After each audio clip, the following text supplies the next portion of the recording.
Konsulta ang economic team ng pamahalaan kaugnay sa pagpapatupad ng price ceiling sa bigas.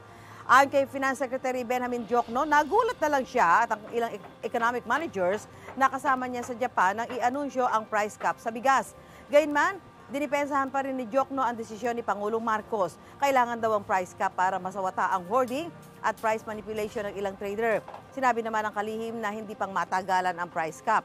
Naging epektibo ang rice price cap na 41 pesos sa kada kilo ng regular milled rice habang 45 pesos sa kada kilo ng well-milled rice noong September 5.